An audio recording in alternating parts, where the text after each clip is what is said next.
ಎಲ್ಲರಿಗೂ ನಮಸ್ಕಾರ. ನನ್ನ ಯೂಟ್ಯೂಬ್ ಚಾನಲ್ಗೆ ಸ್ವಾಗತ. ಆತ್ಮೀಯರೇ ಮತ್ತು ವಿದ್ಯಾರ್ಥಿಗಳೇ, ನಾನು ಉಡುಪಿ ದೊಡ್ಡನಗುಡ್ಡೆಯ ವಾಸಂತಿ ಅಂಬಲ್ಪಾಡಿ. ವಿದ್ಯಾರ್ಥಿಗಳೇ ಹಾಗೂ ಆತ್ಮೀಯರೇ, ನೀವಿನ್ನೂ ನನ್ನ ಚಾನಲ್ಗೆ ಹೊಸಬರಾಗಿದ್ದಲ್ಲಿ ಮೊದಲು ಸಬ್ಸ್ಕ್ರೈಬ್ ಮಾಡುವುದನ್ನು ಮರೆಯದಿರಿ. ಹಾಗೆ ಒಂದು ಲೈಕ್ ಕೊಡಿ, ಕಮೆಂಟ್ ಮಾಡಿ ಮತ್ತು ನಿಮ್ಮ ಸ್ನೇಹಿತರಿಗೂ ಕೂಡ ಶೇರ್ ಮಾಡಿ. ವಿದ್ಯಾರ್ಥಿಗಳೇ, ಇಂದಿನ ವಿಡಿಯೋದಲ್ಲಿ KS ನರಸಿಂಹಸ್ವಾಮಿ ಇವರು ಬರೆದ ಇವನ ಹುಟ್ಟಿದ ಹಬ್ಬ ಅನ್ನುವ ಕವಿತೆಯ ಪ್ರಶ್ನೋತ್ತರವನ್ನು ಗಮನಿಸ್ತಾ ಹೋಗೋಣ. KS ನರಸಿಂಹಸ್ವಾಮಿ ಇವರ ಪರಿಚಯ ನೋಡೋಣ. ಮೊದಲಿಗೆ ಕನ್ನಡ ನವೋದಯ ಹಾಗೂ ನವ್ಯ ಕಾವ್ಯದ ಪ್ರಮುಖ ಕವಿಗಳಲ್ಲಿ ಒಬ್ಬರಾದಂತಹ KS ನರಸಿಂಹಸ್ವಾಮಿ ಇವರ ಹುಟ್ಟೂರು ಮಂಡ್ಯ ಜಿಲ್ಲೆಯ ಕಿಕ್ಕೇರಿ. ಹಾಗೆಯೇ ಇವರ ತಂದೆ ತಾಯಿಯ ಹೆಸರು ಸುಬ್ಬರಾವ್, ತಂದೆ ಹೆಸರು ಸುಬ್ಬರಾವ್, ತಾಯಿ ನಾಗಮ್ಮ. ಬೆಂಗಳೂರಿನಲ್ಲಿ ವಿದ್ಯಾಭ್ಯಾಸವನ್ನು ಪೂರೈಸಿದಂತಹ KS ನರಸಿಂಹಸ್ವಾಮಿ ಇವರು ವಿವಿಧ ಸರ್ಕಾರಿ ಹುದ್ದೆಗಳಲ್ಲಿ ಕಾರ್ಯನಿರ್ವಹಿಸಿ 1970ರಲ್ಲಿ ಸ್ವಯಂ ನಿವೃತ್ತಿಯನ್ನು ಪಡೆದು ಬೆಂಗಳೂರಿನಲ್ಲಿ ನೆಲೆಸಿದರು. ನಿವೃತ್ತಿಯ ನಂತರ ರಾಜ್ಯ ಸಾಹಿತ್ಯ ಅಕಾಡೆಮಿಯಲ್ಲಿ ಸಾಹಿತ್ಯಾಧಿಕಾರಿಯಾಗಿ ಹಾಗೆ ಯುವಜನ ಸೇವಾ ಇಲಾಖೆಯಲ್ಲಿ ಯುವ ಕರ್ನಾಟಕ ಪತ್ರಿಕೆಯ ಸಂಪಾದಕರಾಗಿ KSN ಇವರು ಕಾರ್ಯನಿರ್ವಹಿಸಿದರು. 1915 ಜನವರಿ 26ರಂದು ಜನಿಸಿದಂತಹ KS ನರಸಿಂಹಸ್ವಾಮಿ ಪ್ರಣಯ ಕವಿ ಹಾಗೂ ಮೈಸೂರು ಮಲ್ಲಿಗೆಯ ಕವಿ ಎಂದೇ ಪ್ರಸಿದ್ಧಿಯನ್ನು ಹೊಂದಿದ್ದಾರೆ.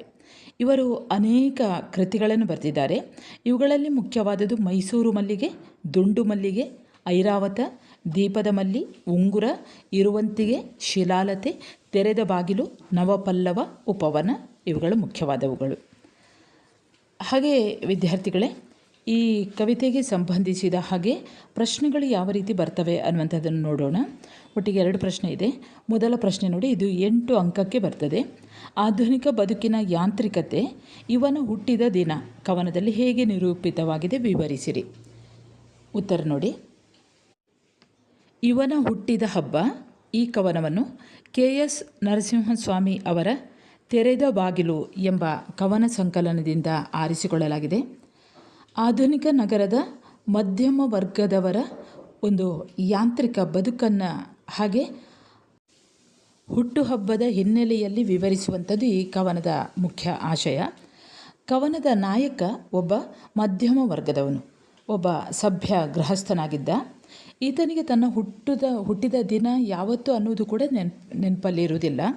ಒಂದು ದಿವಸ ಅವನ ಹೆಂಡತಿ ಹೇಳಿದಾಗಷ್ಟೇ ಆತನಿಗೆ ಹುಟ್ಟುಹಬ್ಬದ ಬಗ್ಗೆ ಗೊತ್ತಾಗ್ತದೆ. ಜೊತೆಯಲ್ಲೇ ಅನುಮಾನ ಕೂಡ ಬರ್ತದೆ, ಹೌದಾ ಅಲ್ವಾ ಅನ್ನುವಂತಹ ಅನುಮಾನ ಬರ್ತದೆ. ಆಗ ಅವನು ಪಂಚಾಂಗವನ್ನು ತರಿಸಿ ನೋಡಿ, ಓ ಹೌದು, ನನ್ನ ಹುಟ್ಟುಹಬ್ಬ ಇವತ್ತು ಅನ್ನೋದನ್ನು ಖಾತ್ರಿ ಮಾಡಿಕೊಳ್ತಾನೆ. ನೀನು ಅಂದದ್ದು ನಿಜ ಅಂತ ಹೆಂಡತಿಗೆ ಹೇಳ್ತಾನೆ. ಆನಂತರ ನಿಟ್ಟುಸಿರಿಟ್ಟು ಆಕೆಯ ಅಭಿನಂದನೆಗಳನ್ನು ಸ್ವೀಕರಿಸ್ತಾನೆ. ಬಡತನದ ಹಿನ್ನೆಲೆಯಲ್ಲಿ ಬಂದಿರುವಂತಹ ಇವನಿಗೆ ತನ್ನ ಮನೆಗೆ ಬೆಳಕು ಕೂಡ ಇಲ್ಲ. ಎಲ್ಲ ಕಿಟಕಿಗಳನ್ನು ಅವನು ತೆರಿತಾನೆ. ಕನ್ನಡಿಯಲ್ಲಿ ತನ್ನನ್ನು ತಾನು ನೋಡಿಕೊಳ್ತಾನೆ. ಇದ್ದುದರಲ್ಲಿ ತೊಂದರೆ ಇಲ್ಲ ಅಂತ ಸಂತೋಷ ಪಡ್ಕೊಳ್ತಾನೆ. ನೆರೆಮನೆಯ ಹುಡುಗಿ ಬೇಲಿಯ ಮೇಲೆ ಅಂದರೆ ಬೇಲಿಯ ಆಚೆಗೆ ಸಿಕ್ಕು ನಕ್ಕದ್ದು ಅದು ತನಗಲ್ಲ ಅಂತ ಗೋಡೆಗೆ ಹೇಳ್ತಾನೆ. ಆ ಸಮಯದಲ್ಲಿ ಬಾಗಿಲು ಬಡಿದಂತಾಗಿ ಬಹುಶಃ ಸಾಲದವರು ಬಂದಿರಬಹುದು ಅಂತ ಅವನು ಹೆದರ್ತಾನೆ. ನಂತರ ಗೊತ್ತಾಗ್ತದೆ ಅದು ಹಾಲಿನವನು ಅಂತ ತಿಳಿದ ನಂತರ ಸಮಾಧಾನ ಪಟ್ಟುಕೊಂಡು ಹೆಂಡತಿಗೆ ಬಿಡುವಿಲ್ಲದರಿಂದ ತಾನೇ ನೆಮ್ಮದಿಯಿಂದ ತಂದು ಇರಿಸುತ್ತಾನೆ. ಅಂದರೆ ಒಳಗೆ ತಗೊಂಡು ಬಂದು ಇರಿಸ್ತಾನೆ. ಕೈಚೀಲ ಹಿಡಿದು ಒಮ್ಮೆಲೆ ಪೇಟೆಗೆ ಹೊರಡ್ತಾನೆ. ಒಂದು ಬಸ್ಸು ಇವನನ್ನು ನೋಡಿದರೂ ನಿಲ್ಲುವುದಿಲ್ಲ.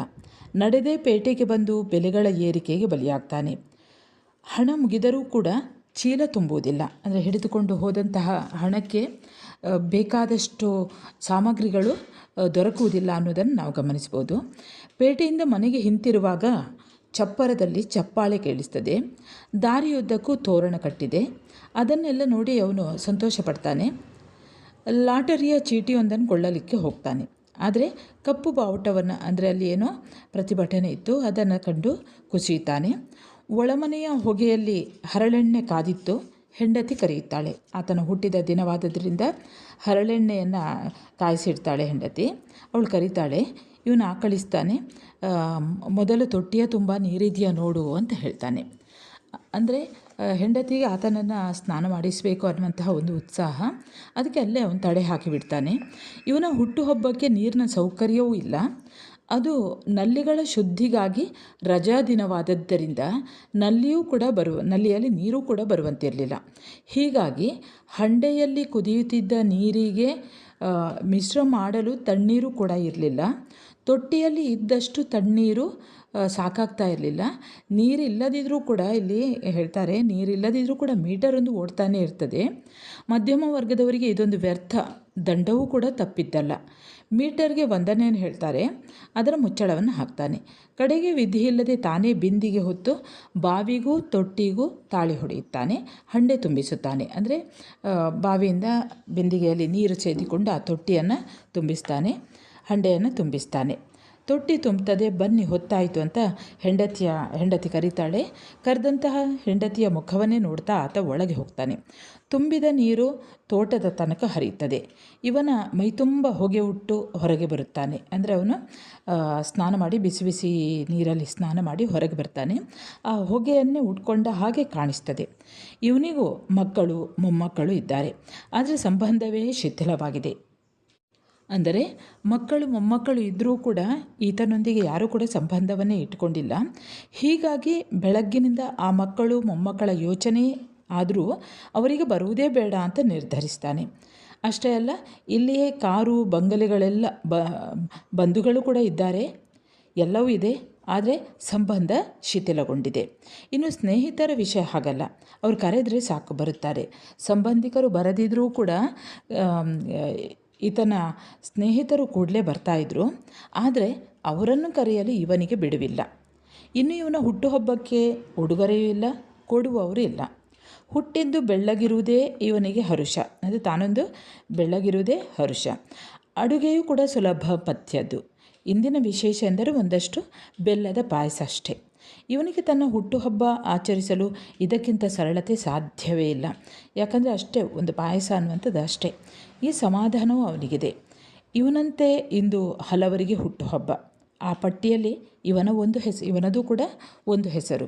ಅಂದರೆ ಇವನ ಹಾಗೆ ಇರುವಂತಹ ಬಡತನದ ಹಿನ್ನೆಲೆಯಲ್ಲಿ ಬಂದಿರುವಂತಹ ಕೆಲವರಿಗಾದರೂ ಇವತ್ತಿನ ದಿವಸ ಹುಟ್ಟುಹಬ್ಬ. ಎಷ್ಟು ಜನರಿಗೆ ಇವತ್ತು ಹುಟ್ಟುಹಬ್ಬ ಇದೆಯೋ ಆ ಸಾಲಲ್ಲಿ ಈತನ ಹೆಸರು ಕೂಡ ಸೇರಿಕೊಂಡಿದೆ ಅನ್ನುವಂಥದ್ದನ್ನು ನಾವು ಕಾಣಬಹುದು. ಇನ್ನು ವಿದ್ಯಾರ್ಥಿಗಳೇ, 2ನೇ ಪ್ರಶ್ನೆ ನೋಡಿ. ಇವನ ಹುಟ್ಟಿದ ಹಬ್ಬ, ಈ ಕವನದ ಆಶಯವೇನು? ಉತ್ತರ ನೋಡಿ. ನರಸಿಂಹಸ್ವಾಮಿಯವರು KS ನರಸಿಂಹಸ್ವಾಮಿಯವರು ಬರೆದ ಇವನ ಹುಟ್ಟಿದ ಹಬ್ಬ ಈ ಕವಿತೆಯಲ್ಲಿ ಮಧ್ಯಮ ವರ್ಗದವರ ನಗರ ಜೀವನದ ಯಾಂತ್ರಿಕ ಬದುಕನ್ನು ಧ್ವನಿಪೂರ್ಣವಾಗಿ ಕಟ್ಟಿಕೊಡುವುದು ಈ ಕವನದ ಮೂಲಾಶಯ. ಕೆಲವರಿಗೆ ಹುಟ್ಟುಹಬ್ಬ ಎಂದರೆ ಅದೊಂದು ವೈಭವದ ಹಬ್ಬ, ಆದರೆ ಮಧ್ಯಮ ವರ್ಗದವರಿಗೆ ಅದೊಂದು ಬರೀ ಹಬ್ಬ ಮಾತ್ರ. ಹುಟ್ಟುಹಬ್ಬದ ಪಟ್ಟಿಯಲ್ಲಿ ಅವರದೊಂದು ಹೆಸರು ಅಷ್ಟೇ. ಈ ಮಧ್ಯಮ ವರ್ಗದವರಿಗೆ ತಮ್ಮ ಹುಟ್ಟುಹಬ್ಬ ಇರುವುದೂ ಕೂಡ ತಿಳಿಯುವುದಿಲ್ಲ, ಇದ್ದರೂ ಕೂಡ ಅದನ್ನು ಸಂಭ್ರಮಿಸುವಷ್ಟು ಇರುವುದೂ ಇಲ್ಲ. ನರಸಿಂಹಸ್ವಾಮಿಯವರ ಮೈಸೂರು ಮಲ್ಲಿಗೆ ಮತ್ತು ಅವರ ಆರಂಭದ ಕವನ ಸಂಕಲನಗಳಲ್ಲಿ ಕಾಣುವಂತಹ ದಂಪತಿಗಳ ಸಂಭ್ರಮ ಭಾವುಕತೆಗಳು ಇಲ್ಲಿಲ್ಲ ಅಂತ ಹೇಳ್ತಾರೆ. ಇಲ್ಲಿ ಮಧ್ಯಮ ವರ್ಗದವರ, ಅಂದರೆ ಈ ಕವನದಲ್ಲಿ ಮಧ್ಯಮ ವರ್ಗದವರ ಸ್ಥಿತಿಗತಿಗೆ ಹೊಂದಿಕೊಂಡು ಹೋಗುವ ದಂಪತಿಗಳ ಸಹಜತೆ ಇದೆ. ಜೊತೆಗೆ ಆ ಮಧ್ಯಮ ಬದುಕಿನ ಹಲವಾರು ಸಮಸ್ಯೆಗಳು ಕೂಡ ಇವೆ. ಅಂದರೆ ಬೆಳಕು ಅಥವಾ ವಿದ್ಯುತ್ತಿನ ಅಭಾವ ಇದೆ, ಬೆಲೆ ಏರಿಕೆ ಇದೆ, ಸಡಗರ ಸಂಭ್ರಮವಿಲ್ಲದಂತಹ ಬದುಕು ಇದೆ, ನೀರಿನ ಕೊರತೆ, ಹೊಗೆ ಕತ್ತಲೆಗಳಿಂದ ಅಸ್ತವ್ಯಸ್ತವಾದಂತಹ ಮನೆ, ಎಲ್ಲಕ್ಕಿಂತ ಬಹುಮುಖ್ಯವಾಗಿ ಸಂಬಂಧಗಳ ಶಿಥಿಲತೆ, ಸಂಬಂಧಗಳಲ್ಲಿ ಉಂಟಾದ ಬಿರುಕು, ಹಾಗೆ ಉಡುಗೆ ಕಾಣದೇ ಇರುವಂಥ ಸ್ಥಿತಿ, ಈ ಮುಂತಾದವು ಮಧ್ಯಮ ವರ್ಗದವರು ಎದುರಿಸ್ತಾ ಇರುವಂಥ ಸಮಸ್ಯೆಗಳು. ಎಲ್ಲದರ ನಡುವೆ, ಈ ಸಮಸ್ಯೆಗಳ ನಡುವೆ ಅವರ ಬದುಕು ಎಷ್ಟು ಚಿಂತಾಜನಕವಾದದ್ದು ಎಂಬುದನ್ನು ತಿಳಿಸಿಕೊಡುವುದೇ ಈ ಹುಟ್ಟುಹಬ್ಬದ ಆಶಯವಾಗಿದೆ. ಹುಟ್ಟುಹಬ್ಬ ಕವನದ ಆಶಯವಾಗಿದೆ. ಇನ್ನು ವಿದ್ಯಾರ್ಥಿಗಳೇ, ಸಂದರ್ಭ ಗಮನಿಸಿ. ಮೊದಲ ಸಂದರ್ಭ ನೋಡಿ. ನದಿಯಲ್ಲಿ ನೀರಿಲ್ಲವೆಂದು ಅತ್ತಿತು ದೀಪ, ಕರವಸ್ತ್ರದಿಂದದರ ಕಣ್ಣೊರೆಸಿದ. ಅಥವಾ ನೀನು ಅಂದದ್ದು ನಿಜವೆಂದು ನಿಟ್ಟುಸಿರು ಎಳೆದು ಅಭಿನಂದನೆಗಳನ್ನು ಸ್ವೀಕರಿಸಿದ. ಈ ಎರಡು ಸಂದರ್ಭದಲ್ಲಿ ಯಾವ ಸಂದರ್ಭ ಬಂದರೂ ಕೂಡ ಹೀಗೆ ಬರೆಯಿರಿ. ಈ ಮೇಲಿನ ಸಾಲನ್ನು KS ನರಸಿಂಹಸ್ವಾಮಿಯವರು ಬರೆದ ಇವನ ಹುಟ್ಟಿದ ಹಬ್ಬ ಎಂಬ ಕವನದಿಂದ ಆಯ್ದುಕೊಳ್ಳಲಾಗಿದೆ. ಈ ಕವನವನ್ನು KS ನರಸಿಂಹಸ್ವಾಮಿಯವರ ತೆರೆದ ಬಾಗಿಲು ಎಂಬ ಕವನ ಸಂಕಲನದಿಂದ ಆರಿಸಿಕೊಳ್ಳಲಾಗಿದೆ. ಕವನದ ನಾಯಕ ಹೇಳುವ ಮಾತು ಇದು. ಕವನದ ನಾಯಕನಿಗೆ ತನ್ನ ಹುಟ್ಟುಹಬ್ಬ ಎಂಬುದು ಕೂಡ ಗೊತ್ತಿಲ್ಲ. ಹೆಂಡತಿ ಹೇಳಿದಾಗಷ್ಟೇ ಗೊತ್ತು. ಆದರೂ ಕೂಡ ಆತನಿಗೆ ಅನುಮಾನ. ಸದ್ಯಕ್ಕೆ ಕನ್ನಡ ಕವೆಲ್ಲಿ ಎಂದು ಸ್ವಿಚ್ಚು ಒತ್ತುತ್ತಾನೆ. ದೀಪ ನದಿಯಲ್ಲಿ ನೀರಿಲ್ಲ ಅಂತ ಅಳುತ್ತದೆ. ಹುಟ್ಟುಹಬ್ಬದ ದಿನವೂ ಕೂಡ ಬೆಳಕು ಇಲ್ಲದ ಮಧ್ಯಮ ವರ್ಗದವರ ಬದುಕು ಆತನದು. ಕರವಸ್ತ್ರದಿಂದ ದೀಪದ ಕಣ್ಣೊರೆಸಿ ಆದಷ್ಟು ಬೆಳಕು ಮಾಡ್ತಾನೆ. ನಂತರ ಪಂಚಾಂಗವನ್ನು ತರಿಸಿ ತನ್ನ ಹುಟ್ಟುಹಬ್ಬ ಎಂಬುದನ್ನು ಖಾತ್ರಿ ಮಾಡಿಕೊಳ್ಳುತ್ತಾನೆ ಎಂದು ಹೇಳುವ ಸಂದರ್ಭದಲ್ಲಿ ಈ ಮೇಲಂತೆ ಕವಿ ಹೇಳುತ್ತಾರೆ. ಇನ್ನು ಮುಂದಿನ ಸಂದರ್ಭ ನೋಡಿ. ಒಳಮನೆಯ ಹೊಗೆಯಲ್ಲಿ ಹರಳೆಣ್ಣೆ ಕಾದಿತ್ತು, ಬಳೆಯ ದನಿ ಕರೆದಿತ್ತು. 4ನೇದು ನೋಡಿ. ಹಂಡೆಯಲ್ಲಿತ್ತು ಕುದಿಯುವ ನೀರು, ಎಳೆದಿತ್ತು ತಣ್ಣೀರು ತಳತನಕ ತೊಟ್ಟಿಯೊಳಗೆ. ಮುಂದಿನ ಸಂದರ್ಭ. ತುಂಬಿದ್ದ ನೀರು ತೋಟದ ತನಕ ಹರಿದಿರಲು ಮೈತುಂಬ ಹೊಗೆಯುಟ್ಟು ಹೊರಗೆ ಬಂದ. ಈ ಮೂರಲ್ಲಿ ಯಾವುದು ಬಂದರೂ ಕೂಡ ಹೀಗೆ ಬರೀರಿ. ಈ ಮೇಲಿನ ಸಾಲನ್ನು KS ನರಸಿಂಹಸ್ವಾಮಿಯವರು ಬರೆದ ಇವನ ಹುಟ್ಟಿದ ಹಬ್ಬ ಎಂಬ ಕವನದಿಂದ ಆರಿಸಿಕೊಳ್ಳಲಾಗಿದೆ. ಇಲ್ಲಿ ಕಥಾನಾಯಕನ ಮಧ್ಯಮ ವರ್ಗದ ಬದುಕಿನ ಸಮಸ್ಯೆಗಳನ್ನು ಹೇಳುವ ಸಂದರ್ಭದಲ್ಲಿ ಕವಿ ಈ ಮಾತನ್ನು ಹೇಳ್ತಾನೆ. ಕವನದ ನಾಯಕ ಪೇಟೆಯಿಂದ ಮನೆಗೆ ಬರುವಷ್ಟರಲ್ಲಿ ಒಳಮನೆಯ ಹೊಗೆಯಲ್ಲಿ ಹರಳೆಣ್ಣೆ ಕಾದಿರ್ತದೆ. ಹೆಂಡತಿ ಆತನನ್ನು ಕರೆಯುತ್ತಾಳೆ. ಆತ ಆಕಳಿಸಿ ಮೊದಲು ತೊಟ್ಟಿಯ ತುಂಬ ನೀರಿದೆಯಾ ನೋಡು ಎಂದು ಅವಳ ಉತ್ಸಾಹಕ್ಕೆ ತಡೆ ಒಡ್ತಾನೆ. ಯಾಕೆಂದರೆ ಅಂದು ನಲ್ಲಿಗಳನ್ನು ಶುದ್ಧಿ ಮಾಡಲು ಇರುವಂತಹ ದಿನವಾದ್ದರಿಂದ ನಲ್ಲಿಯಲ್ಲಿ ನೀರು ಬರುವಂತಹ ಸಾಧ್ಯತೆಗಳು ಇರಲಿಲ್ಲ. ಹಾಗಾಗಿ ಈ ಕವನದ ನಾಯಕನೇ ಬಿಂದಿಗೆ ಹೊತ್ತು ನೀರು ತಂದು ಹಂಡೆ ತುಂಬಿಸಿ ಸ್ನಾನ ಮಾಡ್ತಾನೆ. ಮೈ ತುಂಬ ಹೊಗೆಯನ್ನು ಸೇರಿಸಿಕೊಂಡು ಹೊರಗೆ ಬರ್ತಾನೆ. ಹಾಗೆ ಇಲ್ಲಿ ನೀರಿನ ಕೊರತೆ, ಮನೆಯ ಅವ್ಯವಸ್ಥೆಯಂತಹ ಸಮಸ್ಯೆಗಳನ್ನು ವಿವರಿಸುವ ಸಂದರ್ಭದಲ್ಲಿ ಈ ಮೇಲಂತೆ ಹೇಳುತ್ತಾರೆ. ಇವನ ಹುಟ್ಟಿದ ಹಬ್ಬ ಅನ್ನುವಂತಹ ವಿಷಯವೇ ಟಿಪ್ಪಣಿಗೂ ಕೇಳಬಹುದು. ಇದನ್ನು ಸ್ವಲ್ಪ ಸಂಕ್ಷಿಪ್ತವಾಗಿ ಬರೆಯಿರಿ. ಹಾಗೆ KS ನರಸಿಂಹಸ್ವಾಮಿಯ ಕವಿ ಪರಿಚಯವನ್ನು ಕೇಳ್ಬೋದು. ಮುಂದೆ 1 ಅಂಕದ ಪ್ರಶ್ನೆ ನೋಡಿ. ಇವನ ಹುಟ್ಟಿದ ಹಬ್ಬ ಬರೆದ ಕವಿ ಯಾರು? ಉತ್ತರ KS ನರಸಿಂಹಸ್ವಾಮಿ. 2ನೇ ಪ್ರಶ್ನೆ. ಇವನ ಹುಟ್ಟಿದ ಹಬ್ಬ ಈ ಕವನದ ಆಶಯವೇನು? ಉತ್ತರ ಹುಟ್ಟುಹಬ್ಬದ ಆಚರಣೆಯ ಮೂಲಕ ಮಧ್ಯಮ ವರ್ಗದವರ ಜನರ ಬಡತನದ ಬದುಕನ್ನು ಕಟ್ಟಿಕೊಡುವುದೇ ಈ ಕವನದ ಆಶಯ. 3ನೇ ಪ್ರಶ್ನೆ. ಕವನದ ನಾಯಕನಿಗೆ ಯಾವುದು ಗೊತ್ತಿರಲಿಲ್ಲ? ಉತ್ತರ ಈ ದಿನ ತನ್ನ ಹುಟ್ಟುಹಬ್ಬ ಎಂದು ಗೊತ್ತಿರಲಿಲ್ಲ. 4ನೇ ಪ್ರಶ್ನೆ. ಕವನದ ನಾಯಕನಿಗೆ ಹುಟ್ಟುಹಬ್ಬ ಎಂದು ಜ್ಞಾಪಿಸಿದವರು ಯಾರು? ಉತ್ತರ ಹೆಂಡತಿ. 5ನೇ ಪ್ರಶ್ನೆ. ಕವನದ ನಾಯಕನಿಗೆ ಯಾವುದು ಅನುಮಾನ? ಉತ್ತರ ಈ ದಿನ ತನ್ನ ಹುಟ್ಟುಹಬ್ಬ ಎನ್ನುವುದು ಅನುಮಾನ. 6ನೇ ಪ್ರಶ್ನೆ.